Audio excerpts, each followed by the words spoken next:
Haleluya, wapendwa watazamaji wa kipindi hiki cha mjumbe wa agano katika masomo yetu ya unabii wa siku za mwisho.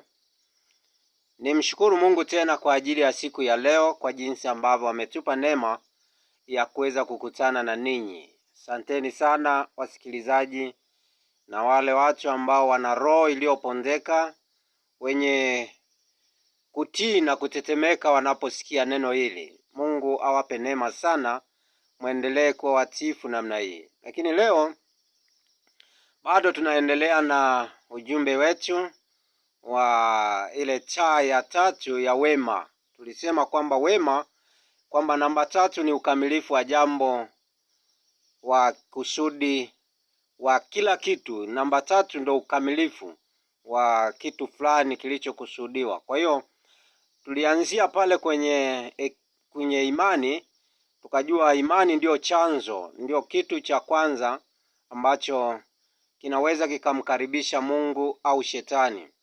Na tukaja katika ile taa ya pili, wema, tukajua pia wema mahali hapo kumegawanyika kati ya shetani na Mungu. Namba 2, tukaona kabisa kwamba wale watu wanaofanya wema ni watu wa Mungu. Mungu anakaa ndani mwake na majeshi yake. Lakini wale wanaofanya mabaya, tapeli, wezi, watu wanaodhulumu watu, wale wanakaa na shetani.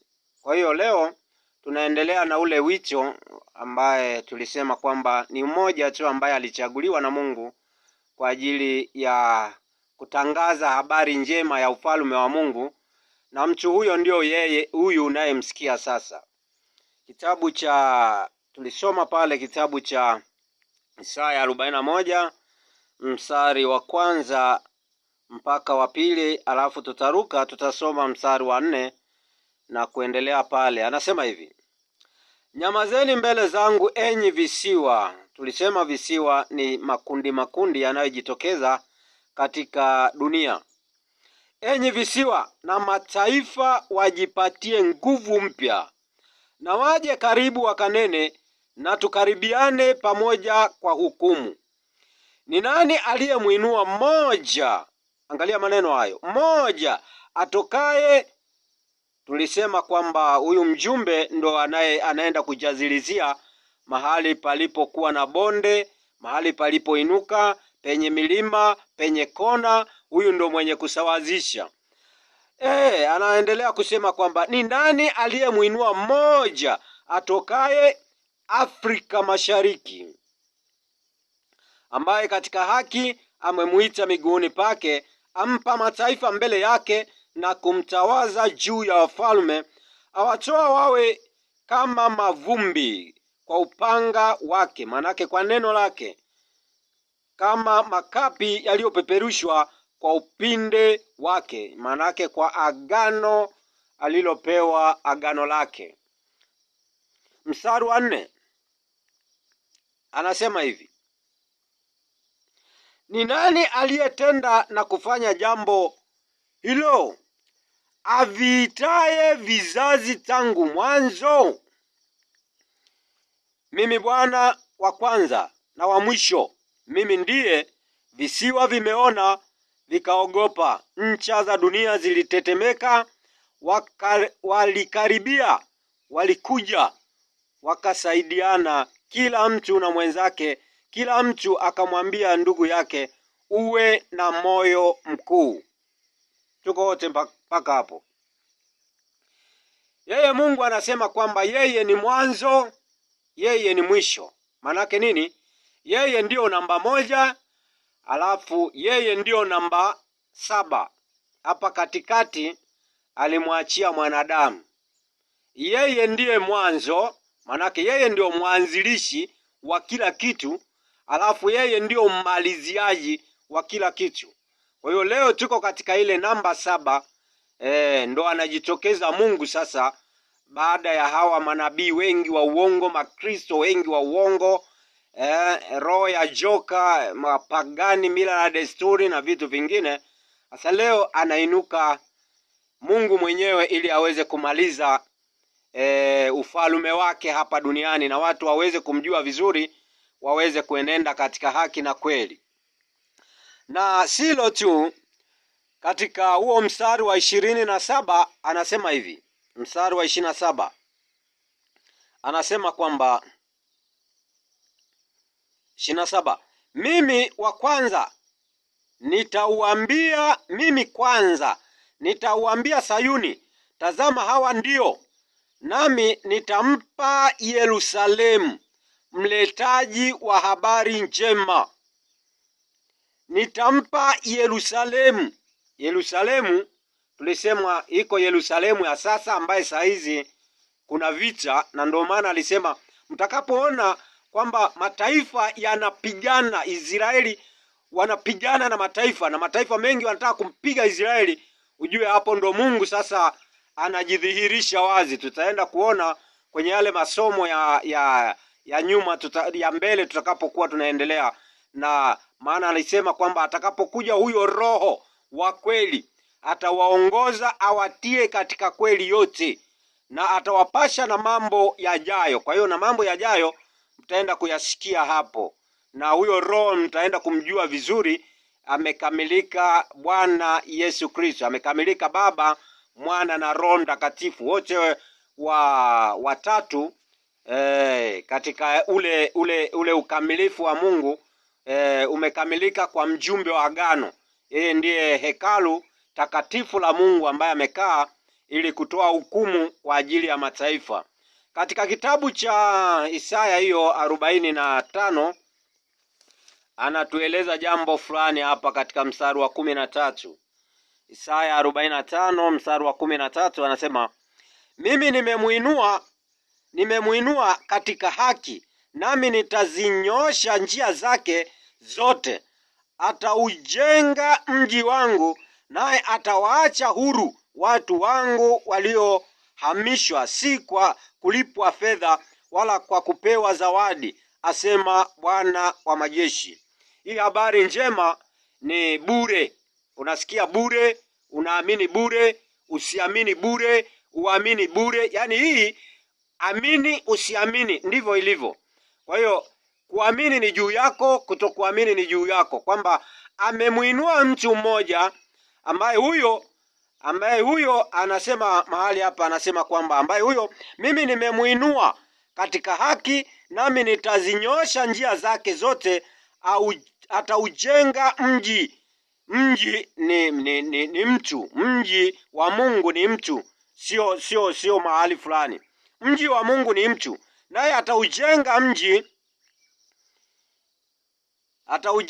mji wangu, naye atawaacha huru watu wangu waliohamishwa, si kwa kulipwa fedha wala kwa kupewa zawadi, asema Bwana wa majeshi. Sio kama watu wengine wanavyoenda kuhubiri tu namna hii. Unaona matangazo yanapita pale, tuma pesa, M-Pesa ni hii, changia kipindi hichi. Hapo unahubiriwa bure. Unahubiriwa bure. Wapo watu ambao wataguswa na Mungu huko mbele. Watakapoanza kushika uskani huu ndo mtajua vizuri, lakini unahubiriwa bure. Au ambiwe habari ya sadaka haya, hamna. Ukiwa na sadaka wapelekee yatima, wapelekee wajane, wapelekee maskini, wapelekee wasiojiweza. Ukiweza waangalie na watumishi wanaookolewa kwa ajili ya ujumbe huu. Kama utaki kunipa mimi, wape wengine wanaoamini ujumbe huu, ambao watahubiri ujumbe huu. Tuko wote mpaka hapo. Malaki 3 anamtambulisha mjumbe wake huyu. Malaki 3. Huyu ndio aliyeandikiwa haya. Hao wanakuja na maneno yao tu. Lakini huyu anakuja na neno aliloandikiwa. Unaweza kuona tofauti ya manabii wengi wa uongo, wanakurupuka tu namna hii, wanaibuka kama uyoga. Lakini huyu amefundishwa miaka 23 ndio anatumwa saa hizi. Sasa miaka 23 uko kwenye chuo cha Roho Mtakatifu. Unafikiri una kiwango cha hekima ya Mungu kiasi gani? Una kiwango cha maarifa ya Mungu kiasi gani? Hakuna mtu. Angalia Malaki 3 anasema, angalieni na mtuma mjumbe wangu, naye ataitengeneza njia mbele yangu. Naye Bwana mnayemtafuta atalijia hekalu lake ghafla. Bwana mnayemtafuta huko kwenye masinagogi, kwenye milima, kwenye mabonde, mahali popote mnapomtafuta Bwana kwa kupapasa papasa. Mjumbe wangu huyu ambaye anahubiri neno leo, ukilisikia tu hili neno, Bwana analijia hekalu lake ambaye ni mtu ghafla. Ghafla namna hiyo unasikia nguvu ya uweza wa Mungu, unasikia nguvu ya utendaji wa Mungu inafanya kazi ndani mwako. Naam, yule mjumbe wa agano mnayemfurahia, angalieni anakuja, asema Bwana wa majeshi. Lakini ni nani atakayestahimili siku ya kuja kwake? Au ni nani atakayesimama atakapoonekana yeye? Kwa maana yeye ni mfano wa moto wa mtu asafishaye fedha, ni mfano wa sabuni ya mtu afuaye nguo. Naye ataketi kama asafishaye fedha, naye na kuitakasa. Naye atawatakasa wana wa Mungu, watumishi wa Mungu, wana wote waliompokea. Aliwapa uwezo wa kufanyika wana wa Mungu. Hapa kuna bonde, hapa kuna Lawi. Lawi ilikuwa ni kipindi kile cha Musa, lakini wana wa Mungu wote waliompokea aliwapa uwezo wa kufanyika wana wa Mungu. Atawasafisha kama fedha na dhahabu na fedha, nao watamtolea Bwana dhabihu katika haki. Dhabihu ni maneno, ni matendo ya haki. Unaweza kuona Malaki 4 tumalizia hapo. Malaki 4 mstari wa nisome tu mstari wa 5.